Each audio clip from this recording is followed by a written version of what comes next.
Hello students, welcome back to my channel unfolding literature. আজকে চলে এসেছি নতুন আরও একটি ভিডিও নিয়ে। আজকে আলোচনা করব ওয়েস্ট বেঙ্গল বোর্ডে ক্লাস 11-এর সেকেন্ড সেমিস্টারের অন্তর্গত একটি গল্প নিয়ে। গল্পটি লিখেছেন লাল বিহারী দে এবং গল্পটির নাম হচ্ছে the man who wish to be perfect. তো সবার আগে লাল বিহারী দে সম্পর্কে অল্প জেনে নিই চলো।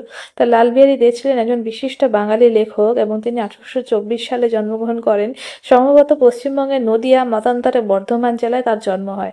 তিনি ধর্মান্তরিত খ্রিস্টান ছিলেন, মানে তিনি খ্রিস্টিয়ানিটিতে কনভার্সন হয়েছিল তার। মূলত ইংরেজি ভাষায় লেখালেখি করতেন তিনি। তিনি তার শিক্ষা গ্রহণ করেন প্রেসিডেন্সি কলেজ কলকাতা থেকে এবং তিনি একজন শিক্ষাবিদও ছিলেন। কলকাতা বিশ্ববিদ্যালয়ের অধিনায়ক অধ্যাপক পদে ছিলেন এবং সমাজ সংস্কারক হিসেবেও পরিচিত। বাংলা গ্রামীণ জীবনের প্রতি তার গভীর অনুরাগ ছিল।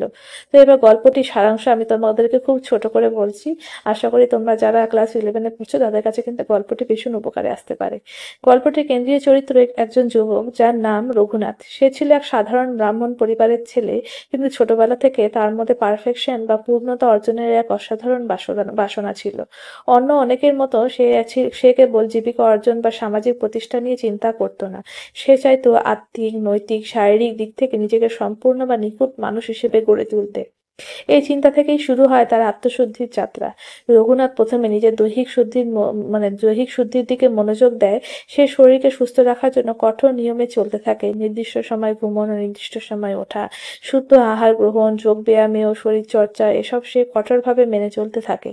ধীরে ধীরে তার শরীর বলিষ্ঠ ও সুগঠিত হয়ে ওঠে, কিন্তু সে বুঝতে পারে শারীরিক পূর্ণতা বা অর্জন করলেও তা যথেষ্ট নয়। একজন সত্যিকারের নিখুঁত মানুষ হতে হলে তাকে আত্মিক ও নৈতিক দিক থেকেও উন্নত হতে হবে। এই উপলব্ধি থেকেই সে শুরু করে নৈতিক পূর্ণতার সাধনা। সে প্রতিদিন নিজের কাজের হিসাব করে, সে কোথায় সে ভুল করেছে, কাকে কষ্ট দিয়েছে তার বিচার করে এবং আগামী দিনে আরো উন্নত মানুষ হয়ে ওঠার সংকল্প করে।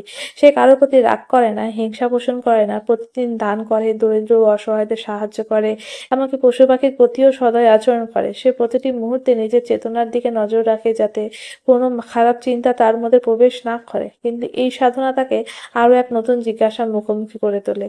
রঘুনাথ বুঝতে পারে শুধুমাত্র দৈহিক ও নৈতিক শুদ্ধি যথেষ্ট নয়, আত্মিক মুক্তি ও পরম পূর্ণতার জন্য আধ্যাত্মিক উন্নতিও জরুরি। তখন সে নিজেকে ধর্মচর্চায় নিয়োজিত করে। গীতা, উপনিষদ, বেদান্ত ইত্যাদি পড়ে সে উপলব্ধি করে একজন নিখুঁত মানুষ হতে হলে ঈশ্বরের প্রতি অগাধ বিশ্বাস ও নিজেকে তার স্মরণে সমর্পণ করতে হবে। সে উপবাস, জপ, ধ্যান, ব্রত পালন করে সংসার থেকে মন সরিয়ে আধ্যাত্মিক জগতে প্রবেশ করে। এই সময় সে বহু পণ্ডিত, সন্ন্যাসী ও সাধুর সংস্পর্শে আসে এবং তাদের উপদেশ মেনে চলে। তার এই সাধনার কারণে সমাজের অনেকেই তাকে সম্মান করতে শুরু করে। কেউ তাকে মহাপুরুষ ভাবে, কেউ ভাবে সাধু।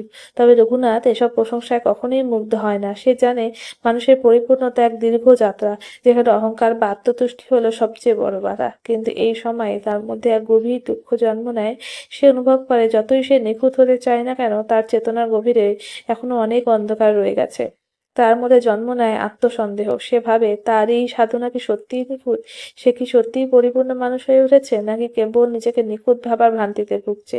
এই প্রশ্ন তাকে ভিতরে ভিতরে কুরে কুরে খেতে থাকে। একদিন সে সিদ্ধান্ত নেয় পরম সত্যের সন্ধানে সে ঋষিদের মতো গৃহত্যাগ করবে ও বনে গিয়ে সন্ন্যাস গ্রহণ করবে। সে সমস্ত পার্থিব সম্পর্ক ছিন্ন করে বাড়ি ছেড়ে বেরিয়ে পড়ে গভীর জঙ্গলে। বনে সে একান্তভাবে ধ্যান ও সাধনায় লিপ্ত হয়। দিন যায়, মাস যায়, বছর চলে যায়, সে নির্বিচ্ছিন্নভাবে আত্মজ্ঞান ও পরম সত্যের সন্ধান করে চলে।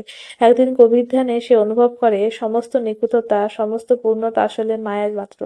এই জগতে কেউই পুরোপুরি নিখুঁত নয়, কারো নিজেকে নিখুঁত ভাবার মধ্যেই লুকিয়ে থাকে অহংকার, আর যেখানে অহংকার সেখানে পরম শুদ্ধি থাকতে পারে না। তখন সে উপলব্ধি করে একজন মানুষ যতই সাধনা করুক, সে নিজের কেবল উন্নতির পথে রাখতে পারে নিজেকে, কিন্তু পরিপূর্ণতা কখনোই অর্জন করতে পারে না।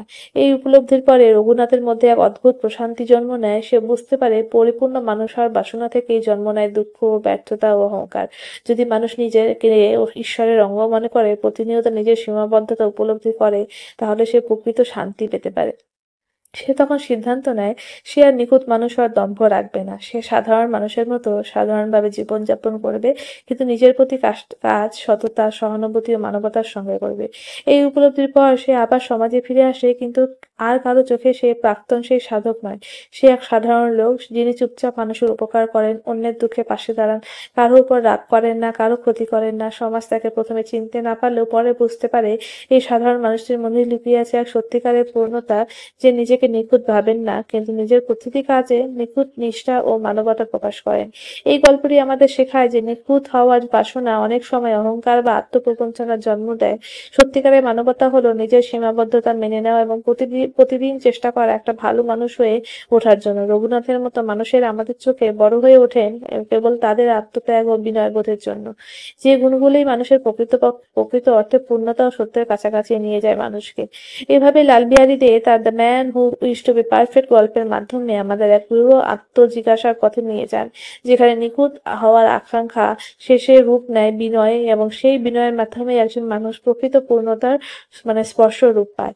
এটাই হচ্ছে গল্পের সারমর্ম। ভালো লাগলে অবশ্যই লাইক এন্ড কমেন্ট করবে, ভালো না লাগলেও কিন্তু করবে, এবং চ্যানেলটিকে সাবস্ক্রাইব করতে ভুলবে না যদি এরকম ভিডিও আরো পেতে চাও। আর পাশে থাকা বেল আইকনটি কিন্তু প্রেস করবে সাথে সাথে ভিডিওগুলি পাওয়ার জন্য। Thank you so much.